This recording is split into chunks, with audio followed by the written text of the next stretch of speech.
Everybody is doing well on this Wednesday afternoon. Time for another edition of the online dinner party. I've got a guest that is already scheduled, and we'll have another one that was a pre-record that I'll be getting to later as well. But it is definitely some hot weather. I definitely still got to figure out what is going to be for dinner on this particular day. I'm thinking it might be a DoorDash kind of day, and all along those lines. But we'll figure that out during the course of the day. Haven't even had lunch on this particular day, even though I did run up to the store and realized it was definitely some hot temperatures on this particular day. I think we're in the low 90s and probably feels more like closer to 100 right here in the Bull City, or the area that we like to call Durham, North Carolina, and all in that space. And definitely looking forward to a great conversation with um, Ahmad and seeing what he's doing in the world of the refugee lane. And we know that that has been a popular topic, not just here in the United States, but around the world, as a number of people are having conversations as to what makes a refugee, what makes a migrant, what makes a number of other people in that kind of a space. And that is kind of the work that Ahmad does with the organization that he is a part of, and all along those lines. So definitely looking forward to bringing him up, having a conversation about his work with the Adventist Development and Relief Agency, also known as ADRA, and he's been with them since 2013. So he's definitely a 22-year veteran of the agency, even though that math means he was probably doing some other work before getting the title of Vice President for Programming, which is the title he's had since 2013. See, I can do simple math as well. So that means he's probably been working since the early 2000s with the agency itself. But now he has this particular title, and I'm interested in learning more about what he is doing in that space, and also how the weather is holding up there in Maryland, where I believe he is from. And a dear friend of mine is also from Maryland, actually went to the University of Maryland, and all along those lines, that is my good friend Daryl Stover, who is in the science lane as well as the political lane, and went to the University of Maryland for his college education as well as growing up in that area, and oftentimes talks about that area in glowing terms and in the terms of what he learned while he was at that particular institution. I think Daryl was even in the student body kind of situation, and might have even been either the president or the vice president. I've got to ask him the next time I see him. And I know another good friend of mine grew up in the DC area and has one of our longest running open mics here in this area, that being Brett Chambers, who is also involved in the area of education, being a professor at North Carolina Central University after an extensive career in television, having worked at our ABC affiliate and some of the other affiliates as well. But now he is teaching broadcast journalism at North Carolina Central University,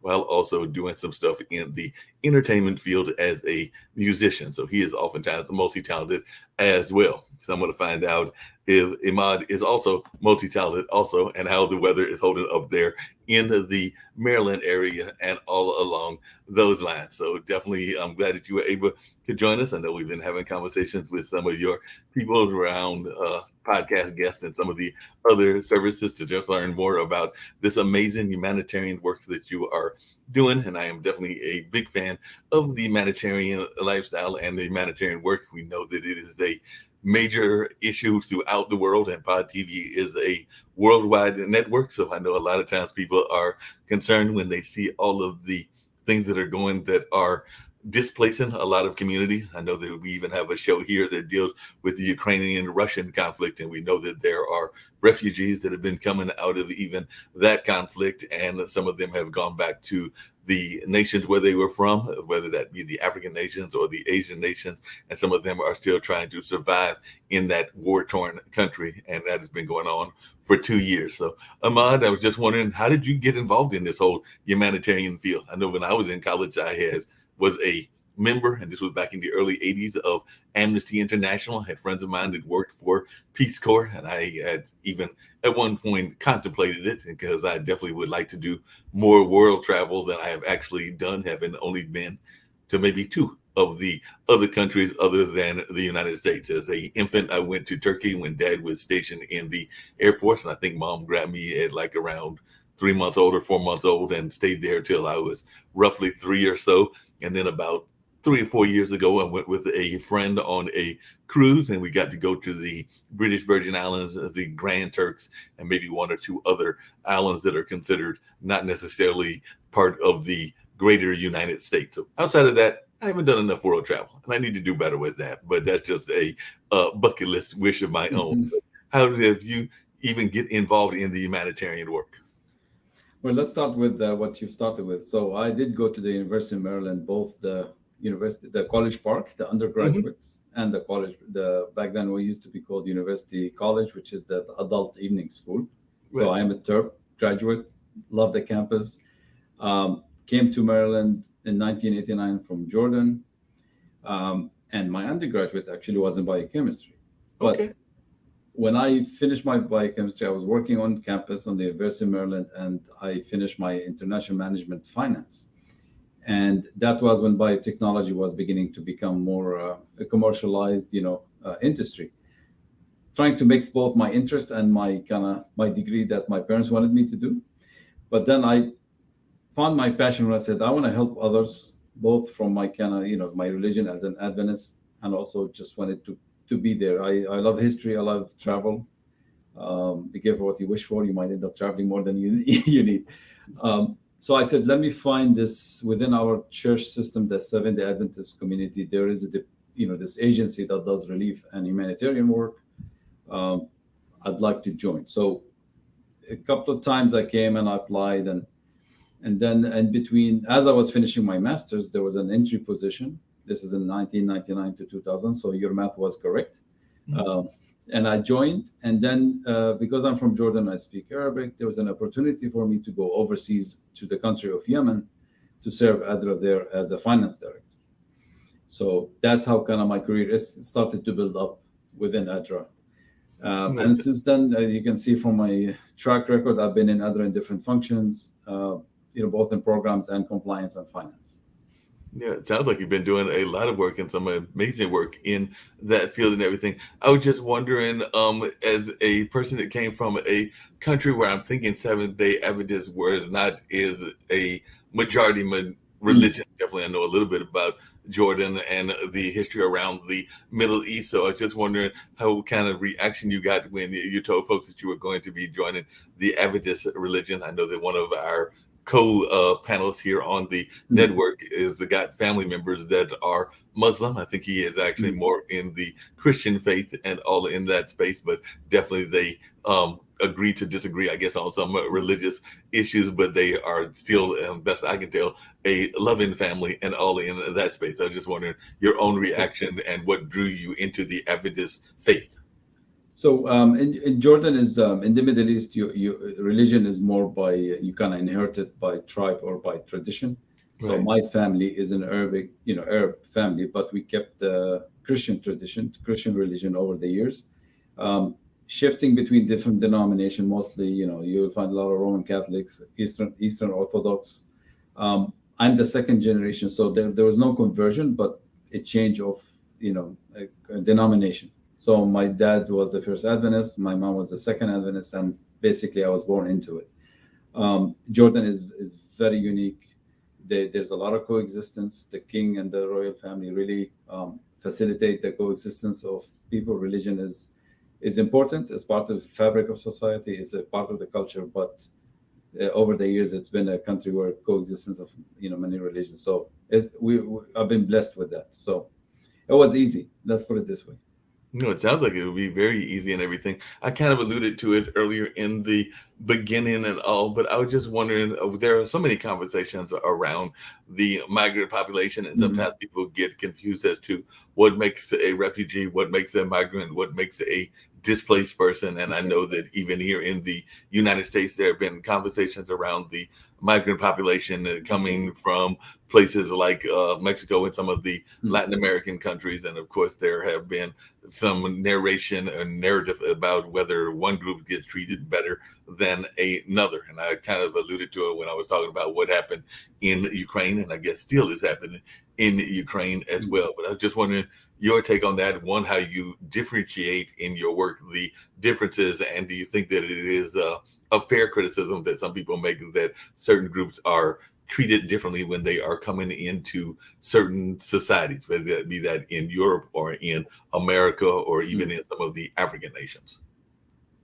So let's start with kind of the definition. So the idea of displaced person is probably three different definitions. You have the Right. migrants who choose, in a way, they have a choice that they want to choose to leave where they are living in pursuit of a better future, Right. but they leave at their own terms, which probably my parents did when they said, let's send our son to the US to get, more education.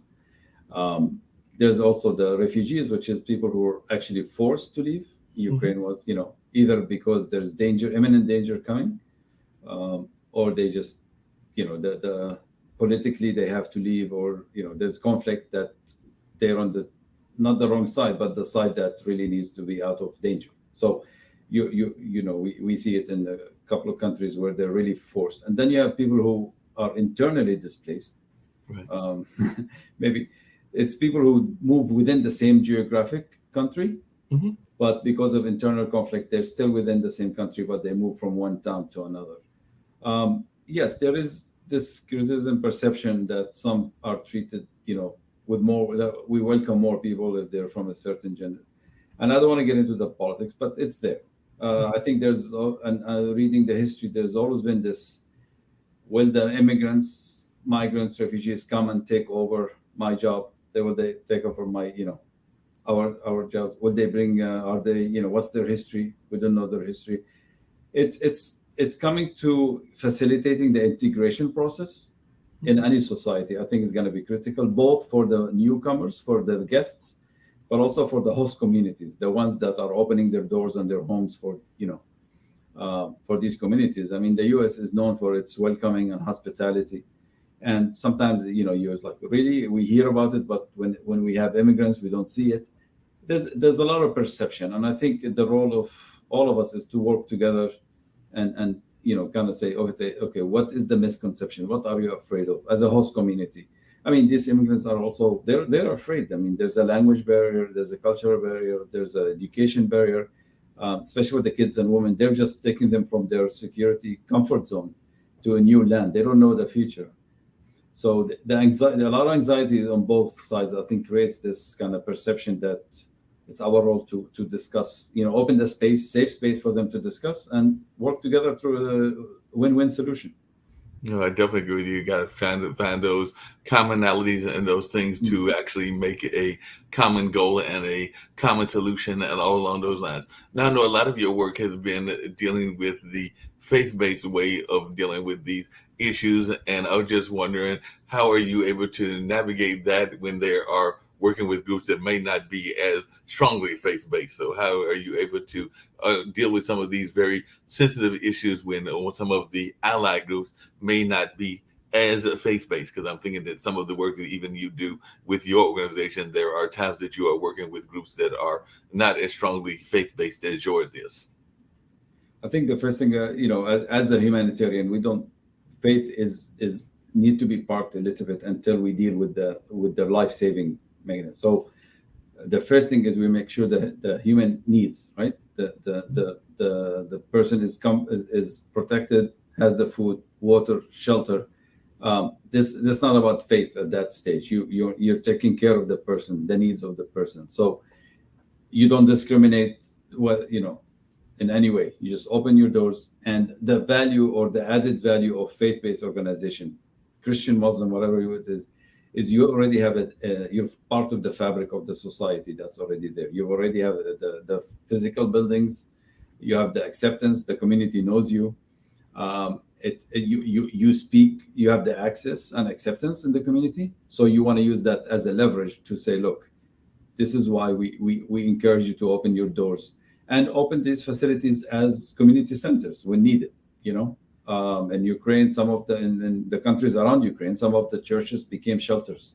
The churches over there, we have gymnasiums, we have schools, we have the buildings that can become necessary and shelter places for the initial stage of let's just say migrant in some situations, but also for the integration process. As we mentioned, these religious institutions, buildings can be a catalyst to bring communities, refugees, and just work with the community. It's a community center, and And I know in like areas in New Zealand and other countries, Adra's work is with church to bring the community, mothers, single moms, and people who are dealing with, crime and all that. It's creating a safe space that both community, individuals, and newcomers and government officials maybe come in this kind of neutral space to work together. No, that makes a lot of sense. One of the things I've actually got a dear family friend of mine that is involved in the social justice movement and is definitely a minister, and all along those lines, that being Reverend Barber, who talks about the Poor People Campaign. And I know that in one of the lectures that he has given, and I've heard this lecture a couple of times, he looked at a number of the sermons, and the Bible definitely talks about helping the least of these. And one of the things that he observed was that in a analysis, and I think it might have been one of those fancy universities like Harvard or Yale, they looked over several of their sermons of many of their religious leaders, and they found that they weren't addressing that very basic need as much as they probably should, and weren't even tackling it as a sermon topic and all along those lines. So that was a point that he made, and it's a point that I think is a valid point. I've had some friends that have gone through homelessness during the time of the pandemic, or the threat of homelessness in some cases, and they went and approached the churches and weren't always met with the open arms that they expected.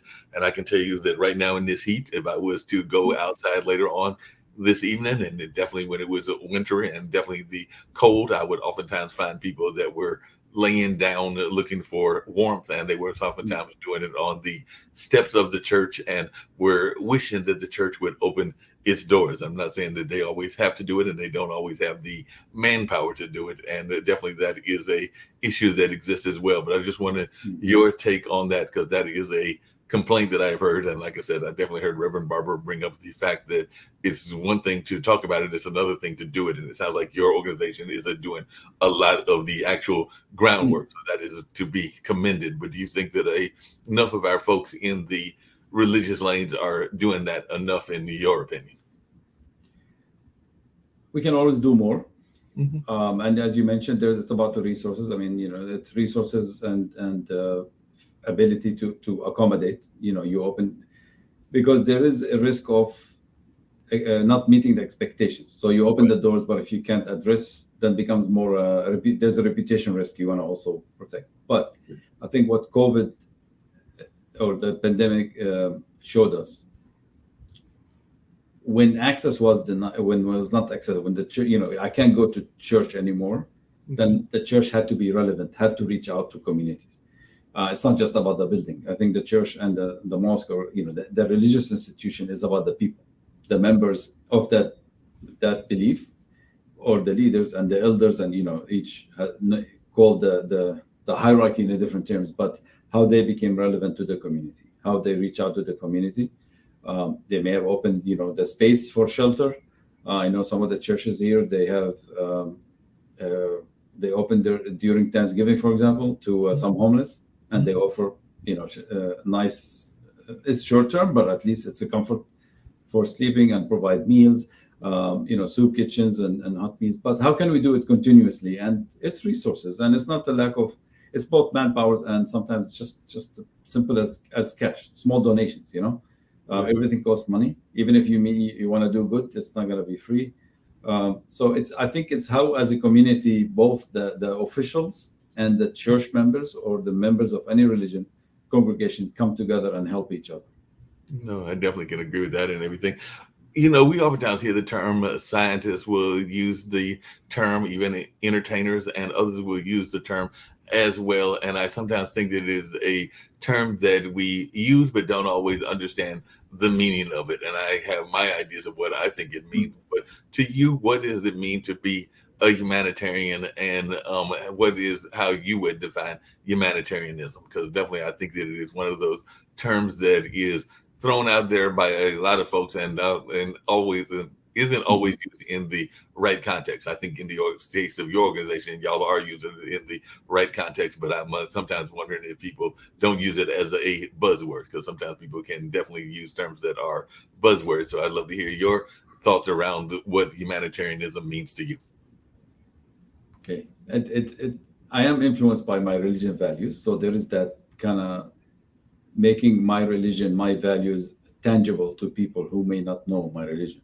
But even as a human, putting religion aside, it's being there when my brothers and sisters in humanity needed that somebody to say, "Hey, I need a little hand, a little push," and you were there. You were that fair, like. So humanitarian work expands from natural disasters to we mentioned long-term emergencies like displaced, but even long-term development. I mean, with people talk about the impact of climate change. So how do we build communities that have poverty and don't have the resources to be resilient? How can we help them, work with them so they can be more resilient? And it's that being there, just showing up when we need to for our fellow humans, without any agenda, without asking for anything. So like, I'm here to help you. What do you have? How can we work together to help you? And just leaving that, that impression with that person saying, "Oh, who was that? Who were these people?" Yeah, no, definitely. One of the things that happens in society, and I brought this up on some other shows with some other guests, and I'd love to hear your take on this. And I'm not saying that I am 100% correct, and I don't claim to be correct on 100% things or even half the things that I bring up in all of that space. But one of the things that I have noticed is that when there is a disaster, if you take the pandemic or you take 9/11, when 9/11 happened way back in the early 2000s, or even if you want to go back to Katrina, or even some of the other things, there is a natural human urge to want to help our fellow man, particularly those that are displaced or in harm's way and everything in that space. And I love when we do that, but I sometimes feel that we get caught up after we are seeing the end of whatever that disaster is, or after it is abating, going back into our old habits and not doing as much as we might have Mhm. done during the height of the crisis, whatever that crisis was, whether that is the pandemic or whether that was the attack on 9/11, because we oftentimes would hear people that were doing great deeds of helping folks. And then later on, you would see them going back to the kind of notion of what's best for me kind of attitude. So I Mhm. was wondering, is that a fear that y'all have to fight against in the humanitarian world and in humanitarian work? And do you think that that is a fair assessment that I have observed over my 61 years and maybe 30 or 40 of paying closer attention as a media person? Or is that not a fair observation?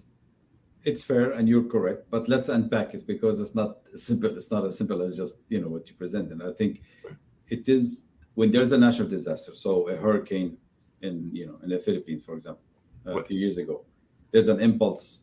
It moves you, right? You want to give money, you want to give efforts, you also want to give stuff you already have. Mhm. So cash, of course, is always the easiest way to move and to get things done, to help local markets, to help people who needs it, to send people, uh, and then comes the issue of, okay, now we have. I mean, we saw it in the Bahamas. There's tons and tons of goodwill, good intended, in-kind donations. Sometimes that's become more problematic because it does cost money to move things. Right. Um, but I think the point that you're trying is it the we shouldn't wait for a disaster to give or to Right. invest. It's really an investment. It's not just giving. It's not about the old charity model. Now it's we have to go beyond the charity thinking to building prosperity, building communities that don't need us to support them. Let's put it this way. So how can we do that? Is investing in the preparedness. No. Preparedness is building communities that can stand on their own, that recover quickly, can respond, but also preparedness for humanitarian agencies like mine and others to have the resources, the people, the training that's needed to be the first responders right away. Um, it's until you see the disaster, you're not moved to give, but No, I it takes a definitely lot to agree. prepare, Yeah. and preparing is not, I guess the word sexy is not sexy for people, but unfortunately natural disaster where people are hurt like the earthquake recently in Syria and Turkey, it moves people, but we could have done a lot to minimize the impact of that Yeah, in definitely. during peacetime, during the calm season, if you. And so I think the message is how can we, and now it's becoming even an issue of resiliency. When you talk about building resiliency, is now that we have the luxury of time to sit and think and plan, what can we do? I'm just trying to look for examples within the US that we could have done better in preparing. I mean, you mentioned in Louisiana, the Right, big storm that came. right, Katrina. Anticipating storms and testing in a way scenario, running. I think FEMA does a lot of the scenarios. Let's see, okay, what if, and putting those scenarios and planning and then testing. Right. Test and then say, okay, maybe this is not strong enough, and we're seeing things change. Yeah, so I think it's finding the way to invest in preparing us for a disaster. Anticipatory action is the new term in humanitarian now. Is how do we anticipate, COVID? Did we expect to be locked in for a year? Nobody expected, not especially not in the U.S. But it was the pressure on our health system and other things that we saw, and even on our families. I mean, we're all still we don't know the full term of impact. I know my kid was on the screen to go to school for the first few months. Mm-hmm. He didn't connect with his colleagues, with his friends and stuff. I don't know if there's longer impact. All I can do is try to keep him in that in that friend group so that they deal with it each other. So humans wants to be connected. They want to belong to something, and I think we need to just invest in that and be ready to just respond with all we have. No, it's interesting you say that because I'm drifting a little bit, but sorry. no problem. It's interesting you said that because the interview that we'll air later on today was with the psychologist, and all along those lines, she's actually in New York, and that's one of the things that she talked about was the need for human connection, and all along those lines. And I don't know that we give it as much do as we probably need to do it, and all in that space. Because I know a lot of times people like to be in their alone space and their me time, and I'm not saying that that isn't necessary and important as well, but definitely we as a species and as people have a need to connect, whether that's on the spiritual level or on a number of other levels. And you don't know this and everything, but I'm going to share it with you. But my dad is an artist, and he actually did a piece of art that is well, he actually just did a recent show, but he did a piece that was known as an installation piece, and it was kind of alluding to what I was talking about. It was called Thoughts and Prayers. So it was literally the fire alarm symbol that you get pulled down, and that's kind of what he was saying, was that too often during the disasters we give a lot of thoughts and prayers, but we don't put actions behind the thoughts and prayers. So that was kind of the notion, was that it is a lot of empty platitudes that people give, and he wasn't necessarily knocking the fact that people need the thoughts and prayers, but sometimes they need some action behind whatever you are praying for them for, whether that's food, whether that's shelter, or a number of other things. And I was just wondering your thoughts about that notion that my dad put out in that particular artwork, because I do think that sometimes we get too caught up in the platitudes and not enough in the action. Now we have humanitarian groups like yours and Red Cross that seem to do more of the action kind of work. But what is your thoughts? Is that a legitimate complaint? Again, we can do always more, but you also don't want to do the wrong thing. I think sometimes people are, there's a do no harm in the humanitarian principle. So good intentions, but if you don't do it the right way, you may cause more harm than the good you're trying to do. So it has to be calculated action, and again, back to the point, by running scenarios, you've tested, you test drive what you do, and you're ready to when it's really needed. But I mean, the American society is very giving, very hospitable. I mean, and I like to go on social media. There's a lot of cases where neighbors came to help neighbors, especially the elderly, especially the ones who were, felt isolated. I think it was really painful to see that people in nursing homes did not see their loved ones, or through windows, or if anything, we connectivity, as you mentioned, is very important, and became apparent even in a society that's more about individual society like the US. You still want to be connected. Nobody is an island, like they say, right? I come maybe from my background, from my collective community like Jordan, where but even they suffer. But everybody wants to belong to something. No. Unfortunately, maybe they're finding it more online than a next door neighbor. But we gotta connect. Or be aware of who's in, of your environment. Like they say, be aware of your surroundings. I don't mean it in the TSA only term, but even in your neighborhood, know what's natural, what's normal, what's not.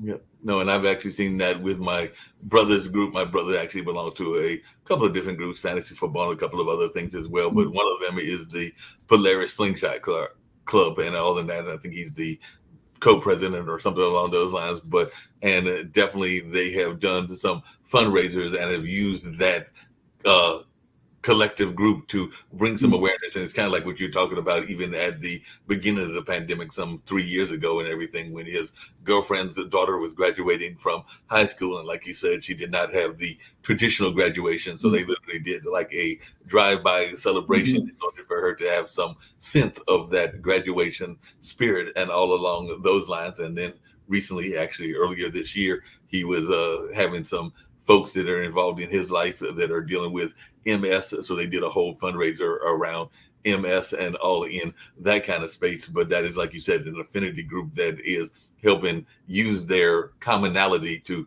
bring either relief in the sense of the graduation or awareness in the sense of MS to these different issues.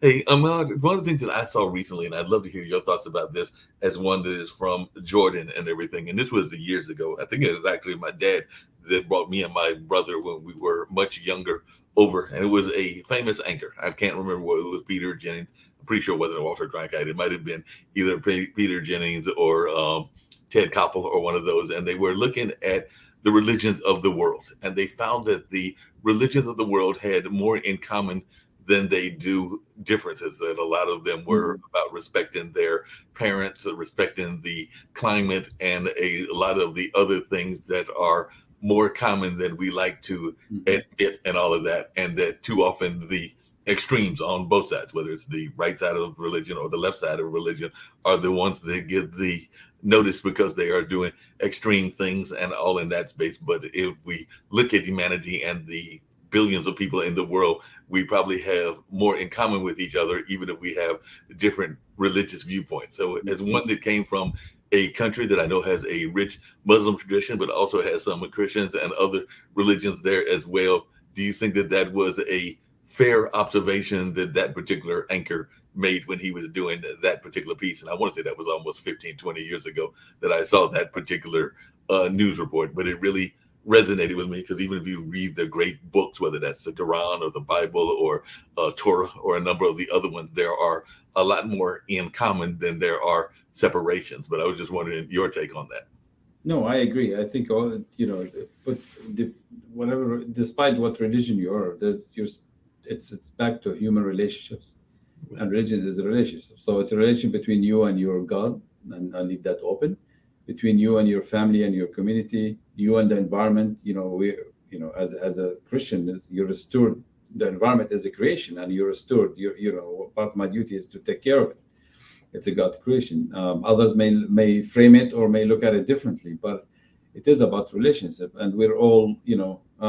I saw something in a hotel recently, and there is no planet B, meaning take care of the environment. So I took a picture of that. It was more about the hotel and not saving some towels so you don't wash them every day. But just the way they framed it is there's no planet B. So we're all on this one planet. We work together. And what happens, and we know there's, for example, the climate change is a global thing. What I do here, it does impact. And I remember living in Tacoma Park. This is during the nuclear anti-nuclear campaign. Think globally, act locally. It Right. struck with me. So we're all connected. Yes. Yeah, we're definitely all connected and all along those lines and everything. And definitely, I was just thinking about how we oftentimes don't spend enough attention paying to how much we are connected. So, how did you get involved, particularly? Yeah, I know you mentioned the biology background. So, were you always Mhm. interested in the climate, or did the organization that you're a part of, ADRA, actually Mhm. bring you more into the climate conversation? And what is your thoughts around? Because there are different ways that we Mhm. handle the climate conversation. There are some that are more radical than others. It sounds like y'all are doing more of the moderate view, but then there are people like Greta Thunberg that are doing more of the activist kind of Mhm. protesting version and everything. So, what got you into the climate change dialogue, and do you think that we are doing enough to address climate change in the 21st century? So what got us into it is the communities we serve globally. So this is when you look at the communities in Africa and Asia and South America, they're especially the small farmers, smallhold farmers. They rely on seasonal rain and seasonal cycles. Climate change has disrupted those. So right away you can see that their dependency on harvest has disrupted. So their food supply has been disrupted, which disrupts their livelihoods, which disrupt their income, and their income, their ability to send their kids to school, to health. It's not a one area. It's not just the rain. It's multi. It impacts a lot of our lives in different ways. And we, I'm not going to get into the political debates and how extreme and all that, but it is a global effort. It's not a localized. It's we act locally, but it is a global issue, and we're seeing it. I mean, you began the broadcast with how hot it is.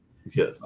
We're seeing different weather. I remember in the 80s when I used to visit the Maryland in the summer. The routine was you get a hot day, builds up the heat, and then you have rain in the afternoons. Okay. Now we have weeks without rain, for example. Now, is it a weather cycle that's happening, or climate change?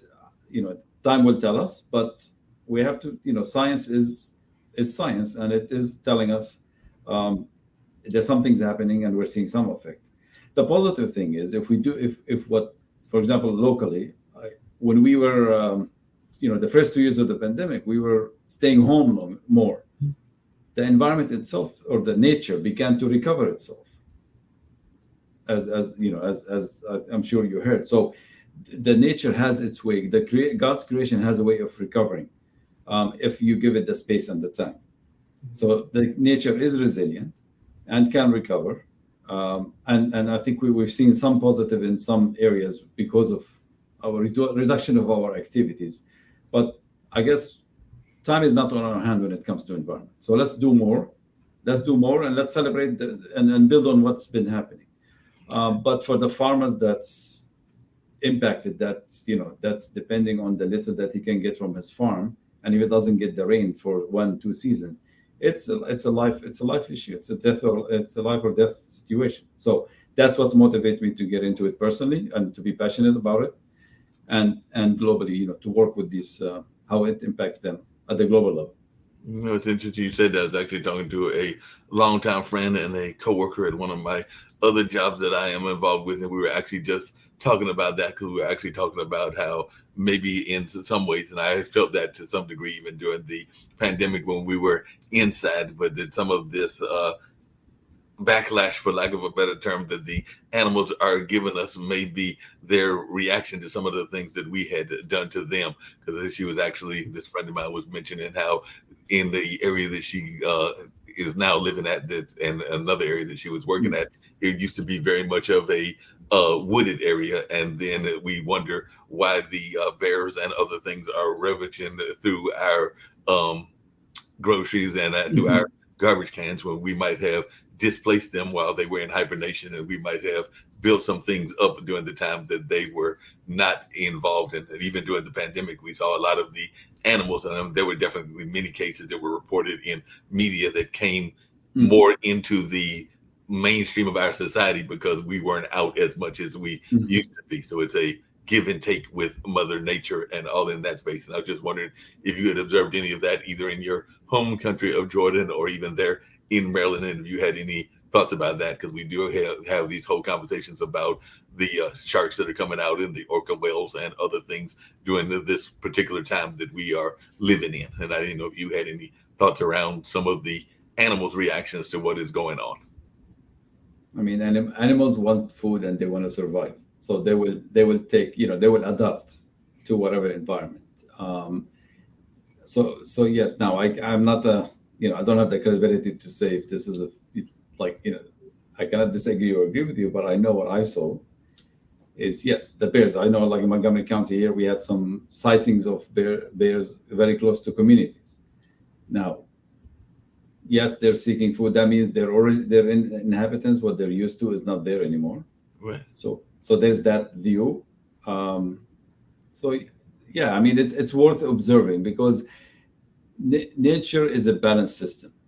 Hmm. And when you throw imbalance in any system, it will adjust and adapt, and it will give us signs to say, "Hey, alarms!" There will be some red flags already raised, whether it's more animals in one area or less animals. So yeah, we need to find a way to coexist and not see him as a threat in that sense, and take measures out of reactionary, out of fear, rather than, okay, how can we coexist? And because we want to enjoy them. I mean, we it's a system, and you disrupt one component of the system, then other components who depend on that, if you reduce a certain population or certain animal population, another animal either it will increase, which is not what you want, or decrease. Right. What are some of the things that ADRA is doing specifically to deal with some of these conflict zones? Because every time I turn around, there seems Mm, that there are more and more conflict zones. I definitely mentioned that there is various migrant conversations, not just here in the United States, but even there in mm, Europe and in a number of other places. I know that my dad, when he was a professor, actually was a had a visiting professorship for a few years in Eritrea. We know that there have been conflicts for decades between Eritrea and Ethiopia, and the same can be said around Pakistan and India, and even mm, Ireland and the UK, and a number of other conflicts that I could go through the list and go through that are throughout the globe. So, what are some of the ways that y'all deal with mm. these issues, and what are some of the relief efforts that y'all give since there are so many conflict zones in the world, and they seem like they are constantly popping up left and right. So there is a principle in humanitarian aid to be neutral, and our goal in any conflict is to take all measures to access the people in need on both sides. We're not going to take sides. We're not going to favor a group or another, but we follow where the needs is, regardless of where it is, and we advocate and lobby governments and local authorities to have to access for humanitarian agencies like ours to reach the most needy and save lives wherever we can. So that's really, the principle that we follow.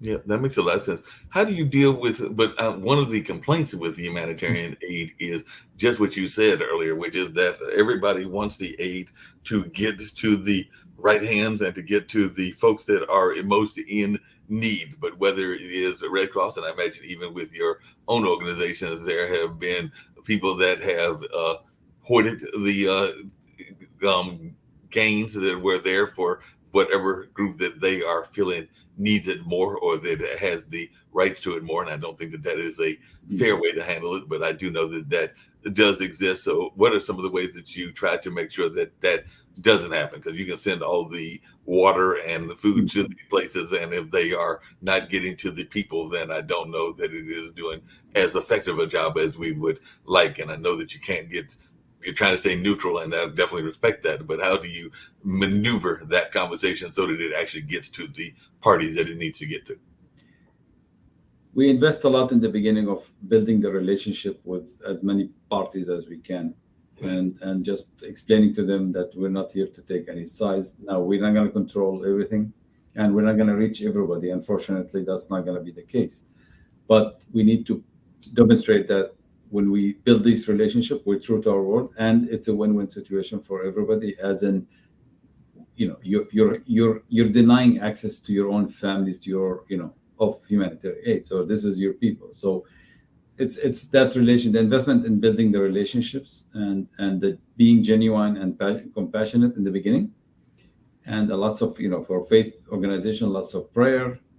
There we serve a God, and God will open doors, and we have a lot of, situations where it would have been impossible in a human eyes, but our Lord did open the way for the work of Ezra and others to reach people. So No, that makes a lot of sense. One of the other conversations I've actually heard that with some of my friends that are looking at the aid that is going to Ukraine. They're looking at other aid as well. And I know that some of the work that y'all do deals with community development. And my mm, mom, in this case, I talk about my mom did some work with the Golden Leaf Foundation. She was actually the first president of that organization, which was some of the tobacco settlement money, and definitely did some other kind of work in that community development and getting people out of the tobacco industry into other industries that are less toxic in terms of their reputation and all along those lines, and to get into some other fields that can still hopefully be lucrative and other kind of things in that space. But their conversation exists within community development about supporting community development and the growth in communities, because a lot of communities are facing issues around housing, around food deserts, and a number of other issues. And then one of the conversations that I oftentimes hear people talk about, even when they talk about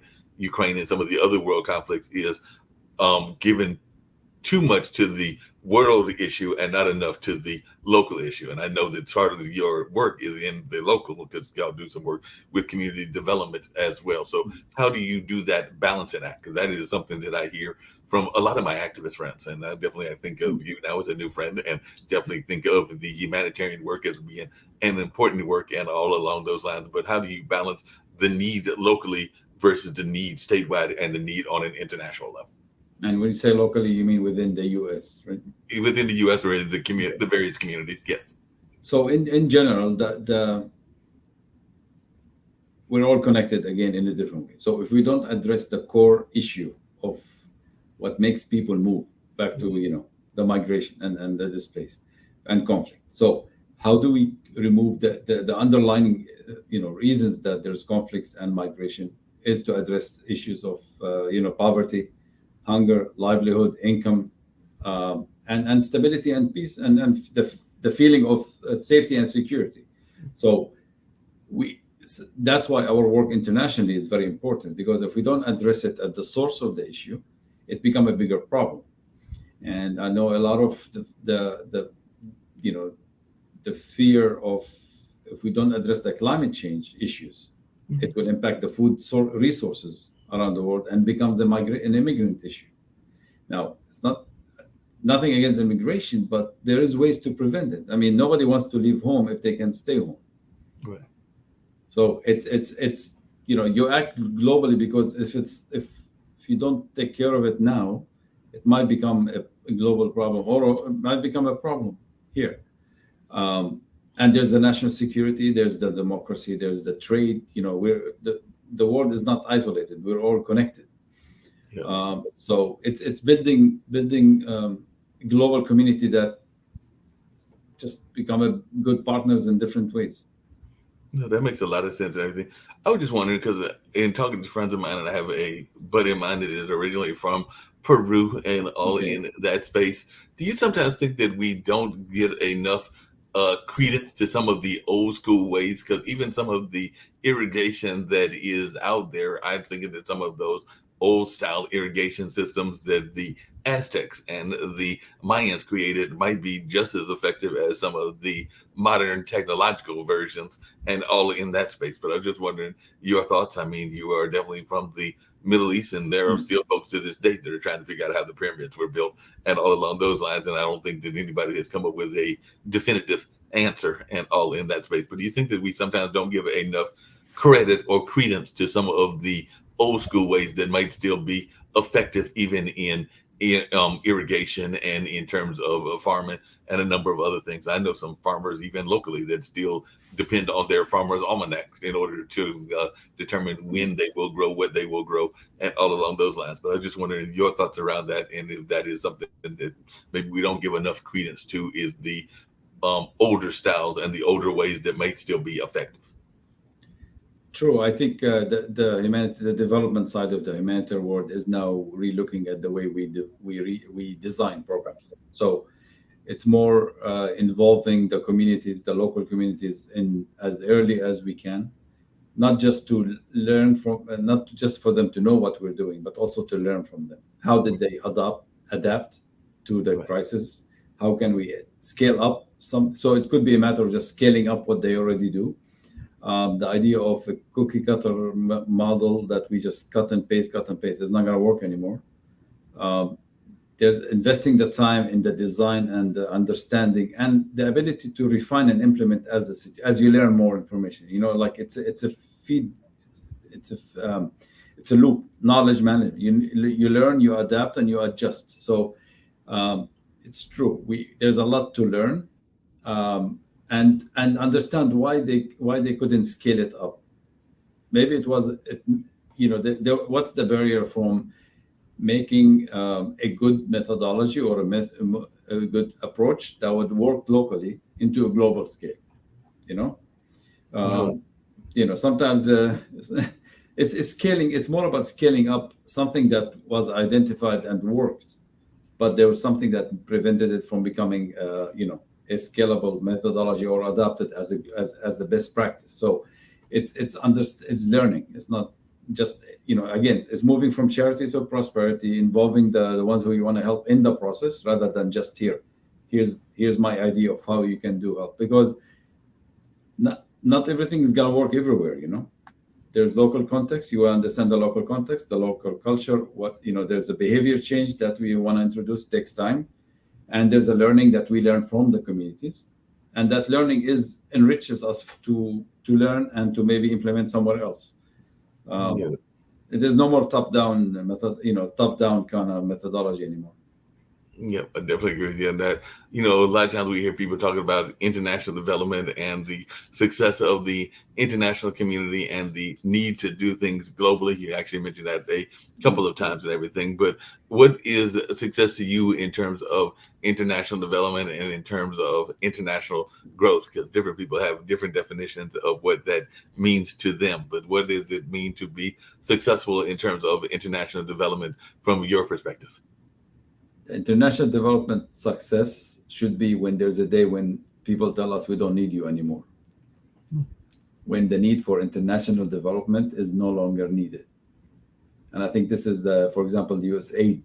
We want to get to a point where we drive ourselves out of a job. That means the communities can be resilient, stand alone, and take care of themselves. I think that's the ultimate success. Are we going to get there? Now we know that's going to be a long journey, but that's when we leave a community and the community doesn't need us to come back again. I think that's going to be our success. That makes a lot of sense. What you mentioned that term, and I've heard you definitely mention it in some of the things that I have Mm. written and read about you and everything. But what is resilience to you? Like I said, definitely even with the other Mm. guests that folks will be hearing that interview later, they talked about resilience and acceptance as well. But what does resilience mean to you, and particularly from a community perspective?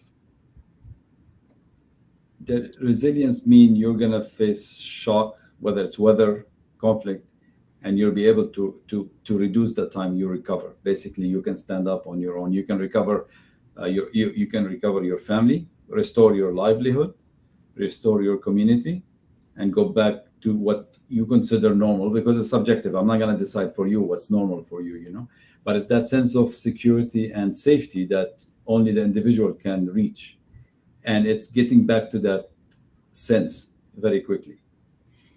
And I would imagine it's also creating a program that is building you for your own self sufficiency. I just Hmm. mentioned earlier that my mom worked at a nonprofit and actually worked at a couple of nonprofits. And while they were giving grants to these different organizations, one of the things that they made very common and very known is that there was a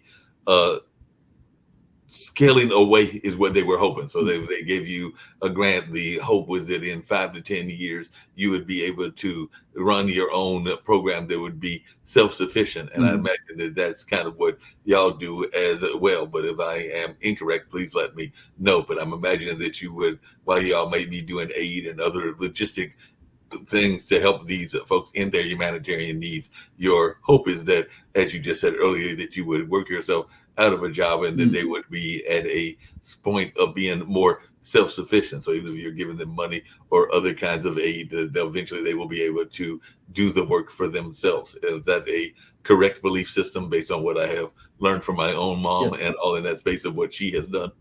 correct. It's idea to be advisor for them, to give them the tools and the capacities that they might need, so that they don't need us anymore. And it could be as simple as, for example, in some communities we have village saving loans.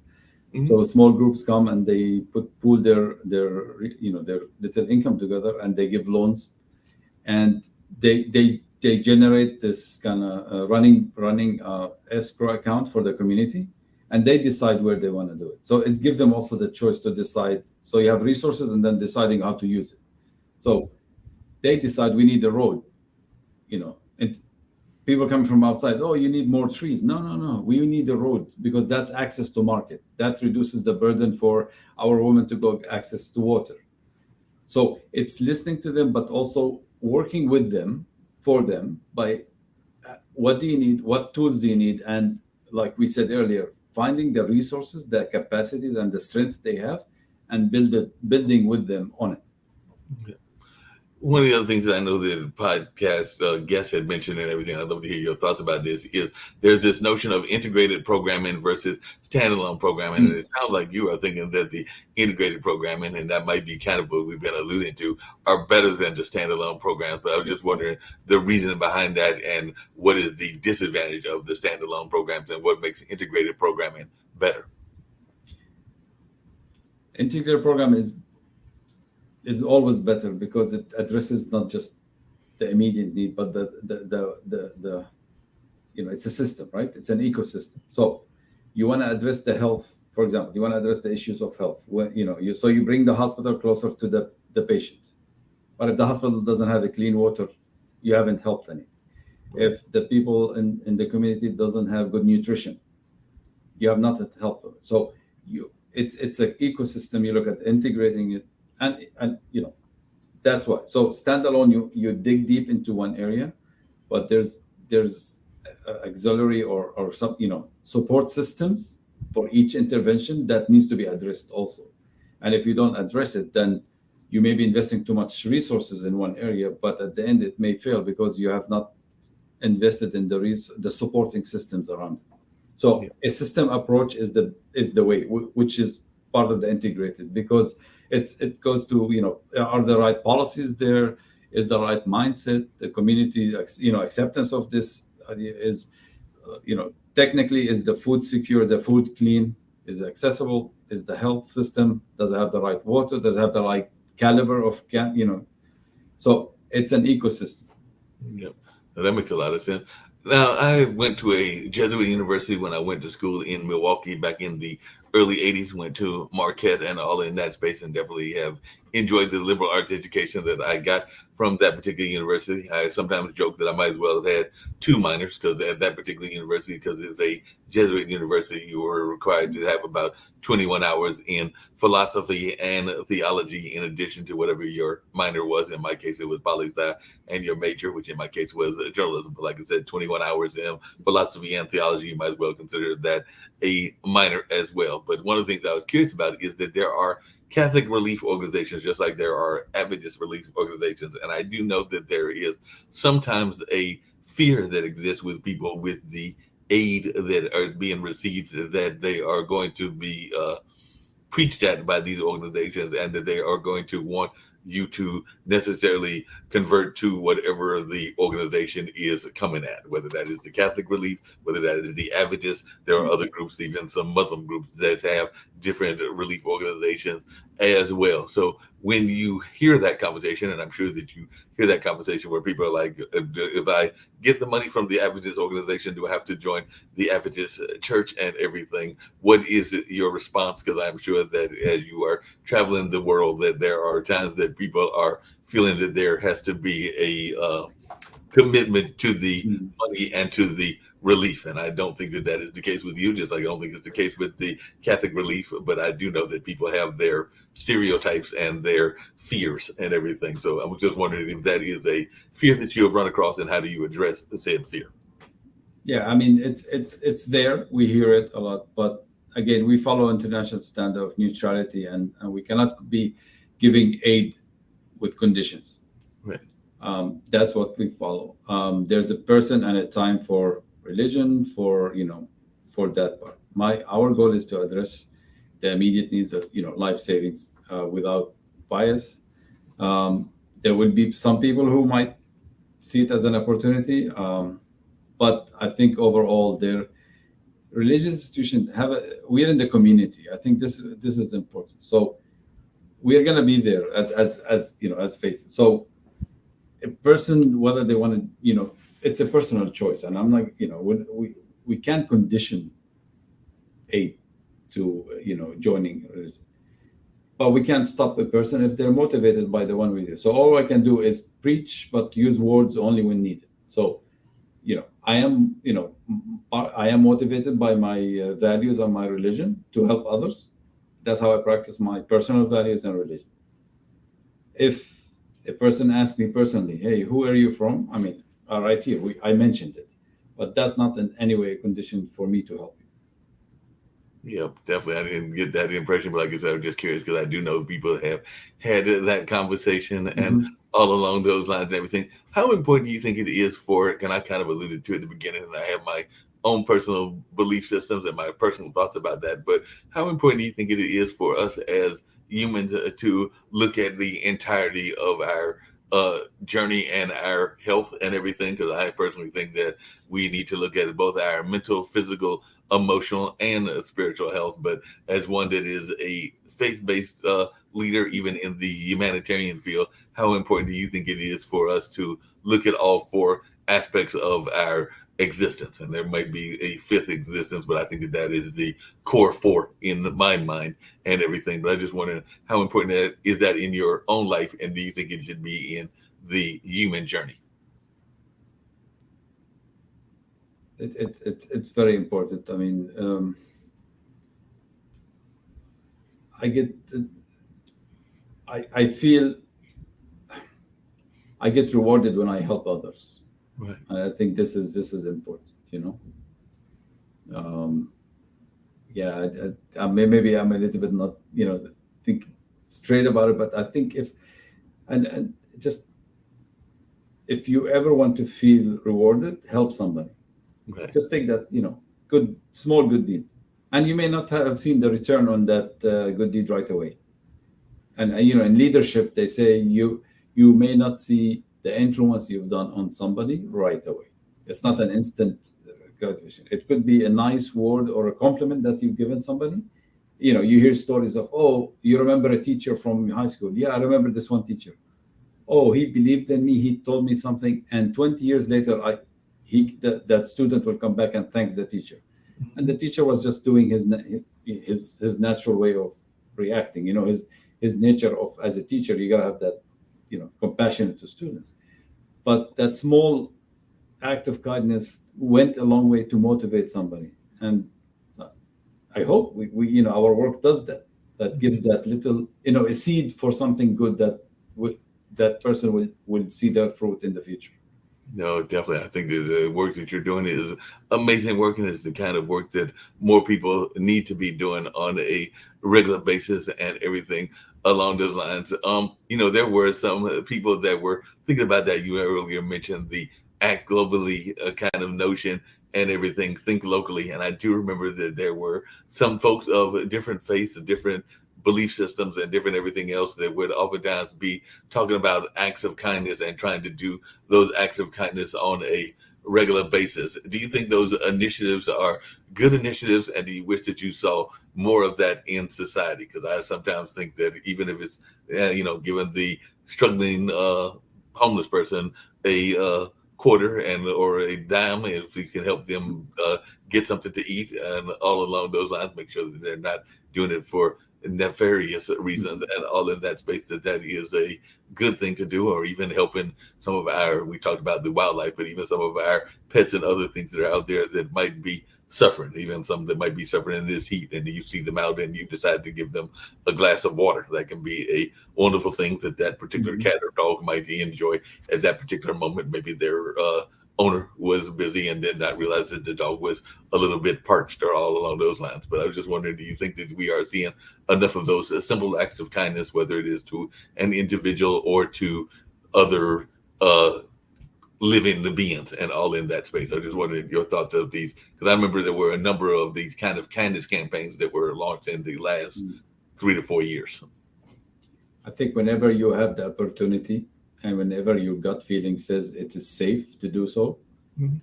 do a kind of, this um, kind kind deeds to anybody, whether it's an animal or tree or fellow humans. And if you feel if I'm giving you cash, I don't know what you're gonna do with it. Ask the person. I Right. had one time with my child. We were at 7-Eleven, and a person was asking for money. And I asked her, "What do you want the money for?" She said, "Oh, I haven't. I need a sandwich." I said, "Which sandwich?" So We went and we bought that sandwich that she was gonna buy. What she did with it, but at least I felt that, oh, she needed it. Now, some may just want the money for whatever person, but whenever there's an opportunity to make an act of kindness, do it. That's No, all. That's all I no, can say. no, I agree with you on that. It's interesting you say that because there was a gentleman, he's still around, even though I haven't seen him in a few days, so I'm assuming he's still around. But he was an older gentleman and definitely would oftentimes be what you just said, begging for money or food or something along those lines. And ironically, I want to say it was either last year or maybe a year and a half ago, he literally came back to the restaurant or maybe a couple of restaurants where people had been offering him kindness, and he must have had a windfall. I don't know if he won the lottery. I don't know if somebody gave him more money than he was expecting, or how he came up with the windfall. But he actually played it forward, so he actually returned the money. And actually, I think as I heard the story, and I was not there at that particular restaurant when it happened, but some of my friends and acquaintances were working. They said he literally came back there and bought them some food after he had been the one that had been the recipient of their kindness. So sometimes you get these stories where people play it forward if they have gotten some rewards over a period of time. And like I said, maybe he came up with a windfall and realized that he needed to return the favor, to borrow that old saying, and all along those lines. So I was very moved when I first heard that story. And like I said, that was about a year and a half ago. And I'm sure you've heard similar type stories there in the Maryland, D.C. area. Mm. And it could be simple, maybe I'd ask people to try this. When you go to a grocery or Starbucks and you see somebody's name tag, acknowledge them with their name. Just see the reaction they can give you. It's amazing. Small things can just put a smile on people. Yeah, definitely. And speaking of which, and it's kind of what I was alluding to earlier. When you have folks that are looking at some of the things that you are doing aid wise, and then they're going like, but I could use your services and I am in your area. Matter of fact, I have a couple of friends that are in the Maryland, D.C. area, and they would probably be asking me right now if they knew that I was talking to you and everything. They'd be like, well, I'm glad that he's able to give money to the fine folks there in Somalia. And I'm just using Somalia as an example and pulling the country out of my air and all in that space, or that he can give money to uh, Armenia or some of those other kind of countries. I needed his help like last week and everything. And when I was trying to find my housing or whatever other situations I was going in and everything, what can that organization do for me in my local environment while also helping those people that seem like they are so far away and all in that space? Because I'm imagining that even in your friend and family circles, that there are people that are going like, hey, Imad, you're doing all this great work for people that you don't necessarily see. I could use your help as well. We hear that even from athletes after they get those windfall contracts where everybody is wanting their aid because they have got the money and everything. So I was just wondering, as one that runs an organization, and I know that even my mom has run into those conversations when she was working. She's retired now, but I was just wondering, how do you deal with those that are wanting you to come to their aid because they are closer, whether that is directly closer, family closer, or however you want to define closer? You really want to answer that question, huh? It's hard, for somebody like us who in the humanitarian who want to help and to get energy from helping, knowing that you're not going to help everybody. Sometimes it's frustration. It's not about just cash. So when somebody asks you, oh, I'm in need, and that's not in my mandate, it's not in my, and you can't explain that to the person because the policy or the framing of what you do may not be understood. So maybe just say, okay, let me see how I can help you. Refer them to somebody that you might know. Do a little effort, but yeah, there will be times when we can't help everybody, and maybe just a prayer. But it's one of the hardest thing about our work is you're not gonna be able to find the answer to every question you're gonna be faced. Um, but do your best, and yeah, it's not always about money.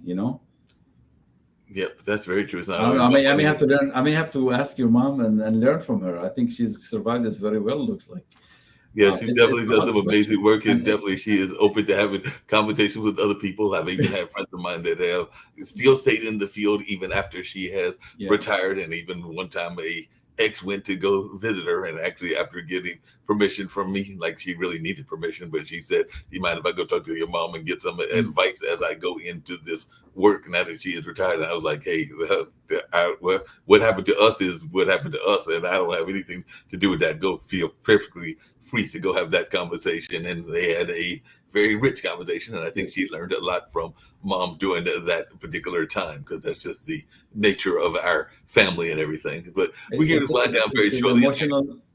emotional toll on people who want to help, and I'm sure your mom had to find uh, productive coping mechanisms to say, okay, to accept the fact you're not gonna be able to help everybody, Oh yeah. but celebrate the ones you helped, as we mentioned earlier.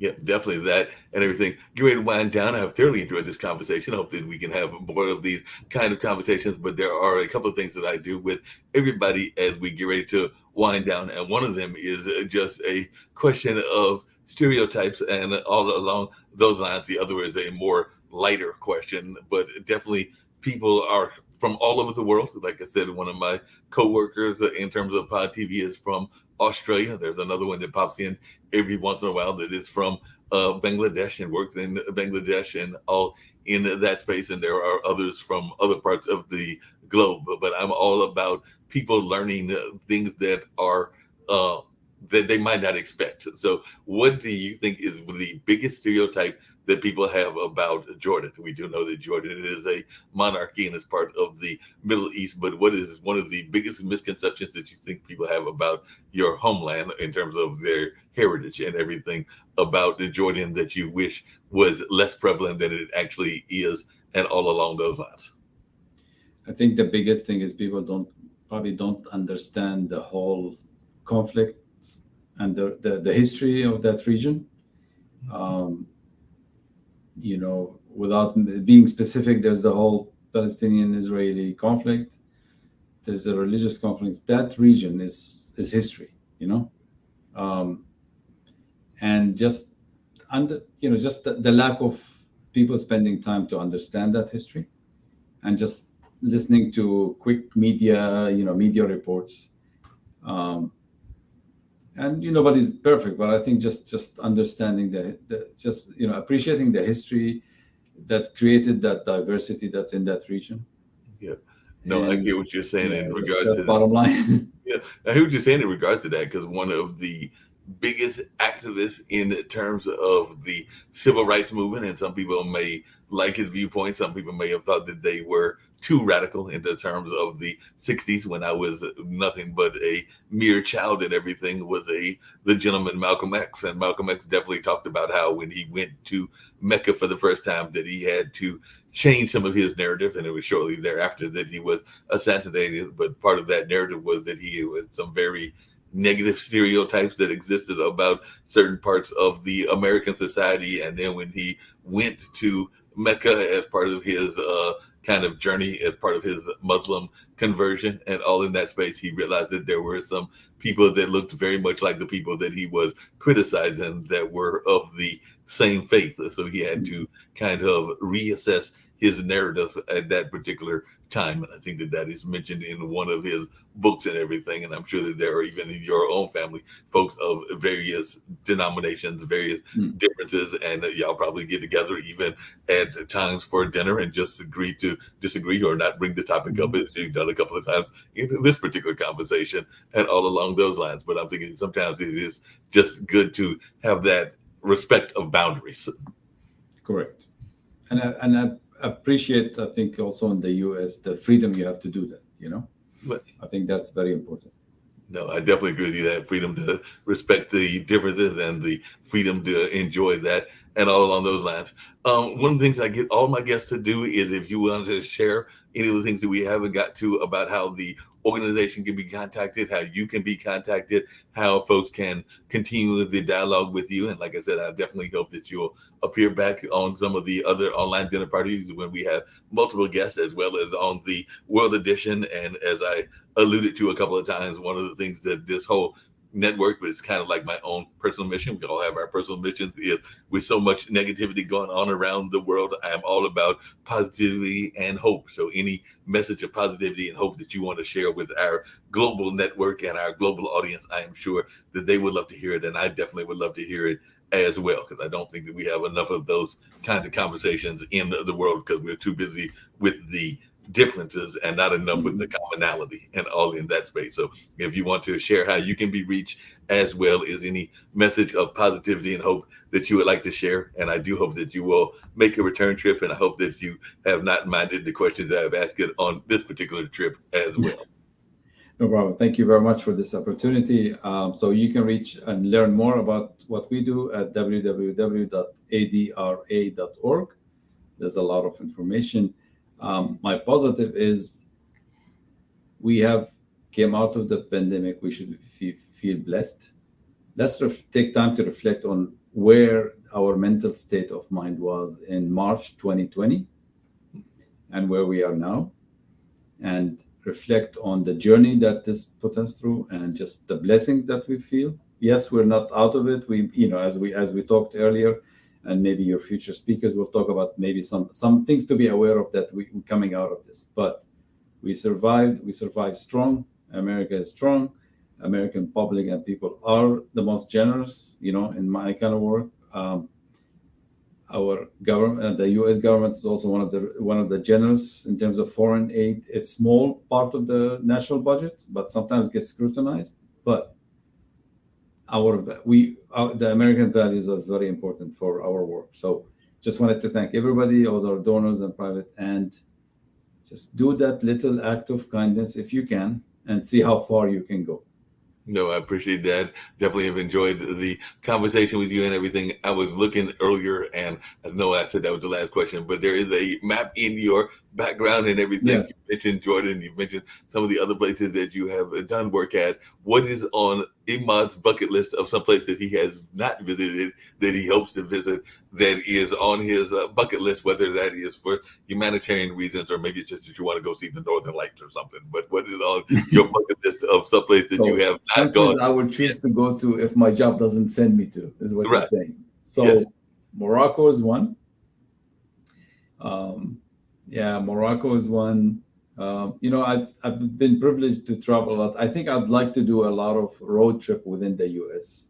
Okay. One of my bucket lists is to get in the RV, Mhm. take the side roads, not the I-95s and I-90, the highways, but explore the U.S. Small town by small town. So that would be my bucket list. So you want to go to like the state fairs and see some of these small town Yeah, the Lego like towns and try hot dogs in different towns. Just it's gonna take some time, but so that may be my retirement plan. I'm actually surprised at one of those because I recall, and actually a friend of mine that does one of our shows here, she is actually has a partial interest in a restaurant in Morocco. Morocco and Jordan are not that far apart from each other. So how have you managed to not get to Morocco in your life and everything? Because they are not that far apart. Because maybe the country didn't need the humanitarian work we do. I think they're in a good shape. So yeah, I just need to find the opportunity to get. Well, I have to talk to Coco about that because I want to say that her friend, actually, their family owns a club that also is a restaurant as well, and I'm pretty sure that it is in parts of Morocco. And like I said, she has she used to sing with Gerald Levert. Coco did, so she met the young lady that is the one of the owners along with her family and everything. And I think they sold one of the restaurants, but I think they've opened another one, and I think Coco is still part of the management team as well and everything. So there might be a way that we can get you to Morocco. And I want to say that the boss of this network, Nick Palveda, just recently came from Morocco and Oh, super. certainly loved the country and definitely fell in love with some of the personality of it, the food, and a number of other things as well. So we might have to get you to Morocco yet, whether the work We carries. will, we will. Though, God willing, we will. Yes. God willing, we will. Well, I'm going to bring up a commercial to get us on out of here that celebrates a group that you actually alluded to earlier, because we do know that teachers are very important. And there is a gentleman out of Oklahoma, and this is actually from one that he did about a year or two ago, even though I think the one for this year is coming up either this month or in August, but it's coming up very soon.